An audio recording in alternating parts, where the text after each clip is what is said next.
been out here working, trying to get all the grass out of my path, and it looks like it's going to rain, which will be good. My seedlings will love that. My neighbor's dog's barking up the road there. I wanted to show y'all my daffodils. These are the tiny ones. Ain't they cute? This one's getting ready to pop.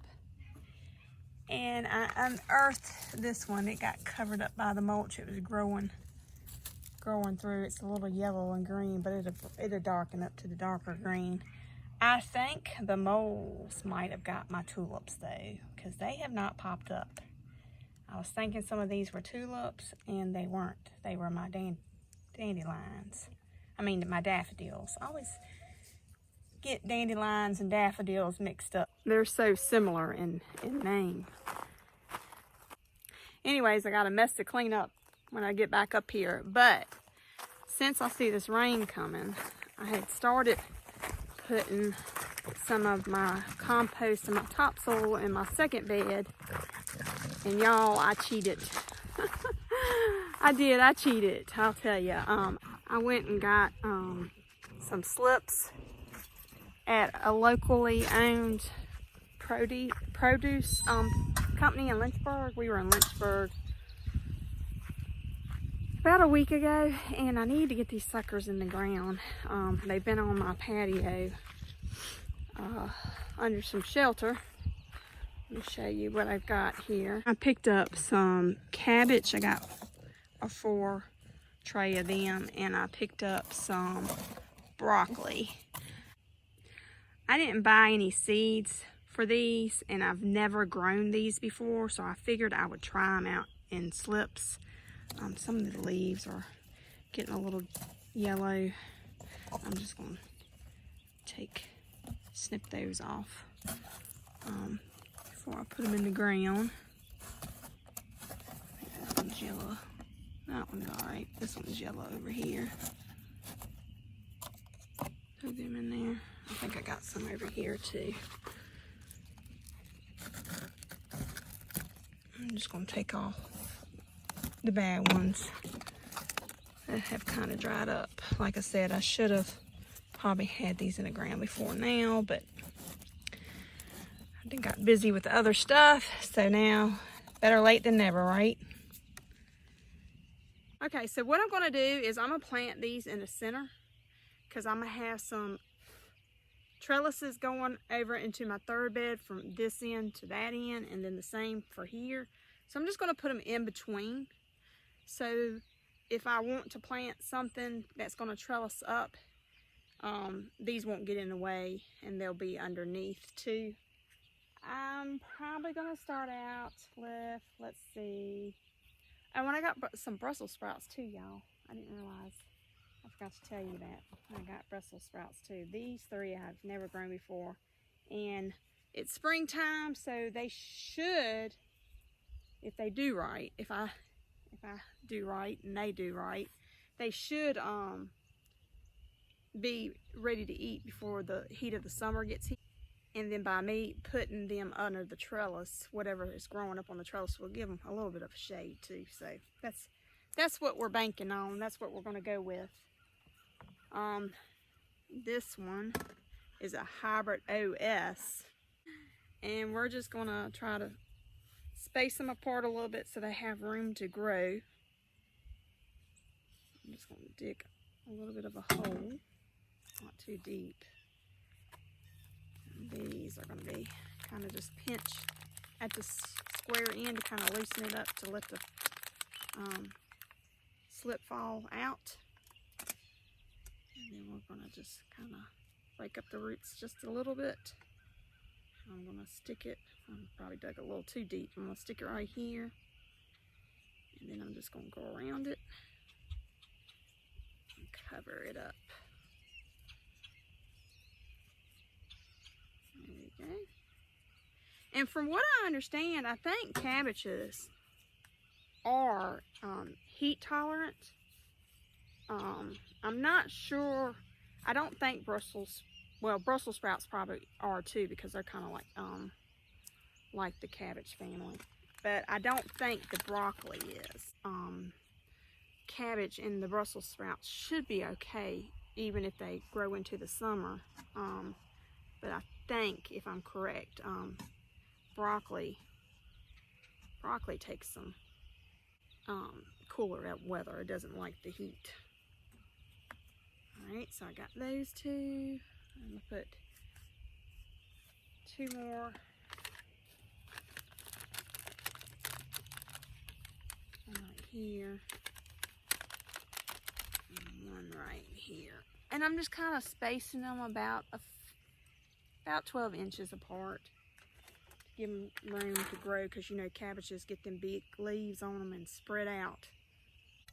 Alright, so you just want to watch your temperatures at night, because I'm planting these before my last frost date. And so if the temperatures get a little bit chilly, around 25 or 20 at night, you might want to come out and put you a little covering over them just to kind of protect them a little bit. But other than that, they should do pretty good. I'll get the last one in here. Alright. So those are in between, and then I can come along here and along here when I get my trellis in and plant my other stuff, and it won't, you know, it won't bother those. I'm gonna go ahead and get me some more topsoil and compost soil and put it in beside it, and put my broccoli and my Brussels sprouts in. Alright, I got that one. I just like to take my hands and kind of break up these little chunks. So I'm going to plant these Brussels sprouts right here in the same row in the center of the bed. And the reason why I'm doing that is because I'll have all this space on the sides as I'm going up in the bed. And I can go ahead, and even though these are growing and probably getting big and I want to put something in later, I can. And then by the time I'm putting something in new and they establish and get a certain height, the Brussels sprouts and the broccoli and the cabbage will probably be done by then and be petering out. And then I can just pull those up and plant something in its place. So when you're planting stuff in your beds, you always want to keep that in mind when you're putting things inside your raised beds. So we're just going to do the same. We're going to break up the roots a little bit at the bottom and stick these in.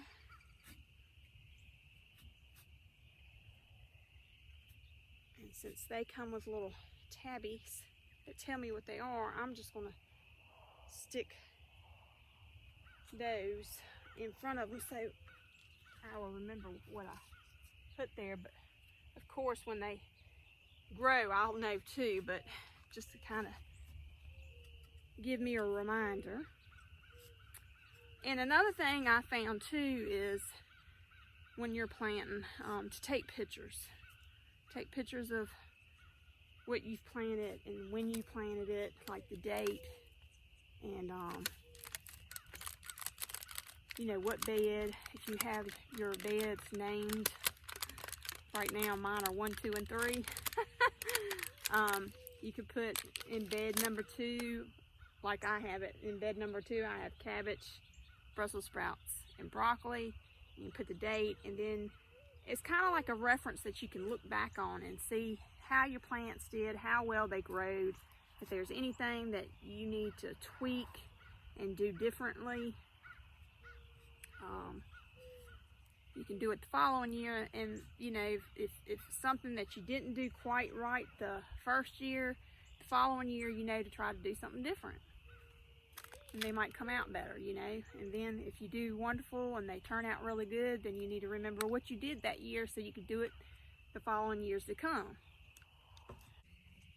You've got your different styles of learning, and I'm more of a visual and hands-on type of person.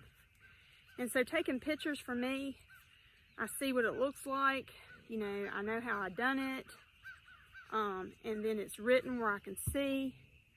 And that works for me. So whatever works best for you in documentation, you might want to keep a journal and document, you know, what you're planting. So it's just a good thing to do when you're gardening, and then that way from season to season, you can tell, you know, what you have done right and what you have done wrong, and work from it from there. All right, so these are called premium crop broccoli, and I forgot to tell you, these are Jade Cross for the Brussels sprouts that I put in. So we're gonna put these in here. I thought I felt a couple of drops of rain a little bit ago, but it then stopped.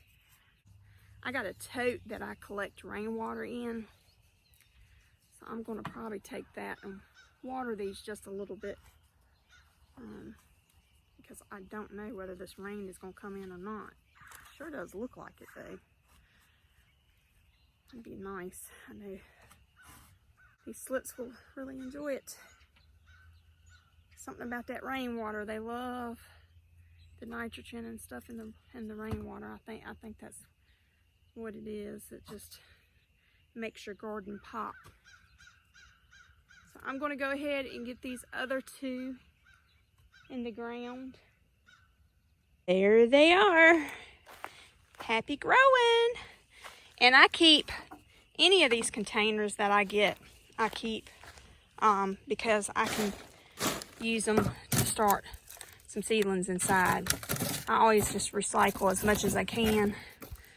It's good for the environment, and it's also good for you because it saves money from coming out of your wallet. Also, the other thing is when you put something in the center like this and they grow up taller, and then you come back and put in seeds, or you put in slips beside it, like I'm going to do, the length of these plants will throw some shade over your new seeds or your new slips you're putting in, and they'll give them some little bit of protection until they get up tall enough to where they can support themselves on their own. I am super excited, y'all. I am so glad that I decided to give these Chinese pink celery a little bit of time to see what they were going to do. And I'm going to show you. I have took off the little wispies that went limp on the plants, and they're still growing. They're putting out new growth. Look at there, y'all. So they're bouncing back. So anytime you have something like that happen, just give it some time, because they might bounce back. I missed one. I keep on saying limp, but wilted. Wilted is the correct word. I just come and pinch these off with my nails, because they're not going to do anything, and let the nutrients get to the new growth on it. So they should do all right. I'm ecstatic, y'all. There was one over here I missed. I missed this one too. I didn't see this one. But see how it's got the new growth in the center? So I'm just gonna pinch those off and let these lovies grow. I'm so happy about that. But they're coming back. And then this extra, I'm just gonna give to the chickens. They'll be happy. You can smell the celery on these leaves. Oh, they smell so good. Hold on, lovies. Hold on, Ruru. Now we're gonna get some goodies. Can you back it up for Mama? Back it up for Mama. I've been throwing some of the weeds in here too that I've been weeding. Here you go. Look here. Look at him. Watch him. Is that some good stuff? Huh? So yum. Hey there, lovies. See, y'all are getting some feathers back on your backside. Ruru's been going crazy, ain't he? Been going crazy. Ruru, you ain't been behaving yourself here lately, have you? Big man. I got their pool cleaned out yesterday, even though it don't look like it. See, they threw a piece of grass in there. Got that cleaned out and got that one cleaned out and put some fresh water in there for them. And so when I dumped it, it got this area a little bit wet, but not too bad. It's done cleared up all the way. With the rain coming in, hopefully, we'll see how it fares and see if it floods or it don't flood, and see what we got to do. If we don't have to do anything else, or if we got to keep on working on it.